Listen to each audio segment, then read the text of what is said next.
बच्चों ये एक्सरसाइज 8.2 का थर्ड क्वेश्चन है।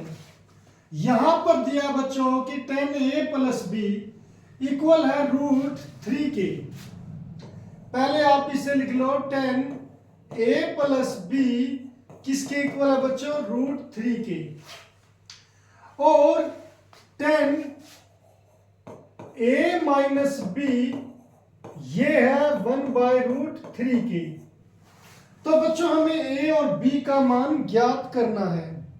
अब बच्चों ये a और b का मान ज्ञात कैसे करें? इसके लिए हमें 10 के मान पता होने चाहिए अलग अलग वैल्यू पर, जैसे 0 डिग्री, 30 डिग्री, 45 डिग्री, 60 और 90 डिग्री। बच्चों 10 की 0 पर 0 वैल्यू होती है, 30 पर 1/√3 होती है, 45 पर 1, फिर √3 और ये इंफिनिटी यानी कि नॉट डिफाइंड होती है। अब बच्चों उसने मुझे 10a प्लस बी √3 के इक्वल दिया, तो यानी कि जो √3 का मान क्या होता है? 60 डिग्री।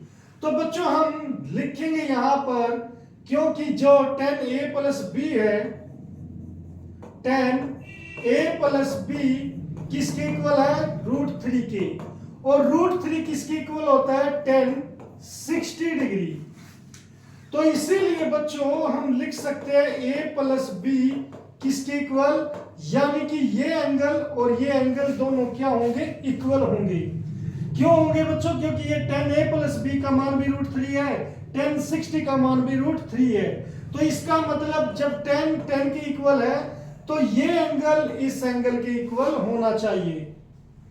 इसी प्रकार बच्चों, क्योंकि आप यहां पर लिख दो, क्योंकि यहां पर भी, क्योंकि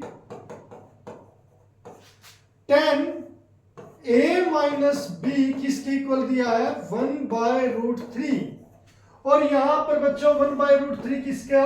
1030 की वैल्यू है, तो हम लिख देंगे 1030। तो इसीलिए बच्चों जो a माइनस बी ये एंगल किसके इक्वल हो जाएगा? 30 के। अब बच्चों हमारे यहां पर ये पहला समीकरण और ये दूसरा समीकरण हो गया, ये दो समीकरण हो गए। इसीलिए हम लिख देंगे बच्चों एक समीकरण 1 व 2 से। बच्चों a प्लस बी किसके इक्वल है? 60 डिग्री। और a माइनस बी किसके इक्वल है? 30 डिग्री। अब बच्चों हमें ये सोल्व करनी है। किस तरीके से सोल्व करते हैं? ऐसे समीकरण हम विलोपन विधि या फिर प्रतिस्थापन विधि द्वारा सोल्व करते हैं। हम अब यहां पर विलोपन विधि का यूज करेंगे, क्योंकि बच्चों यहां b, ये भी b, इसका साइन प्लस, इसका माइनस, तो अपोजिट साइन कट जाते हैं, घट जाते हैं, तो यह ऐसे 0 हो जाएगा। और इसका प्लस और ये भी प्लस दोनों जुड़ जाएंगे, तो क्या हो जाएगा? 2a। इधर ये भी प्लस, ये भी प्लस, तो ये हो जाएगा 90। अब इसीलिए बच्चों जो यहां पर a का मान आया है वो क्या आएगा? 90/2 यानी कि 45 डिग्री। अब बच्चों इस a का मान आ गया। अब a का मान चाहे समीकरण 1 में रख देते हैं या 2 में। मैं 2 में रखूंगा। यहां पर लिखेंगे a का मान समीकरण 2 में रखने पर। अब बच्चों समीकरण 2 क्या है? वो है a minus B equal to 30 degree. तो यहां पर a माइनस बी इक्वल हो जाएगा 30 डिग्री।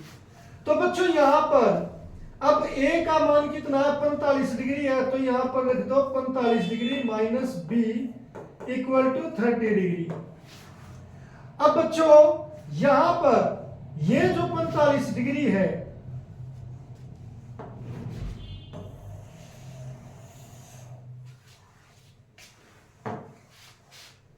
तो बच्चों अब a का मान हम किस में, चाहे समीकरण 1 में रखो या 2 में, हम यहां पर समीकरण 1 में रखेंगे, तो लिखेंगे a का मान, इस a का मान बच्चों समीकरण 1 में रखने पर तो बच्चों जो एक है वो है a plus B equal to 60 degree. अब बच्चों यहां पर a की जगह 45 रख दो plus b equal to 60 degree. ये जो बच्चों यहां पर इधर प्लस का है, जो राइट हैंड साइड जाएगा तो किसका हो जाएगा, माइनस का। तो यहां पर 60 डिग्री माइनस 45 डिग्री हो गया। तो इसीलिए बच्चों b का मान कितना आ गया, 15 डिग्री। तो इसीलिए बच्चों जो a का मान है वो है 45 डिग्री और b का मान क्या है, 15 डिग्री। तो इस तरीके से बच्चों हम ये क्वेश्चन आसानी से सॉल्व कर सकते हैं।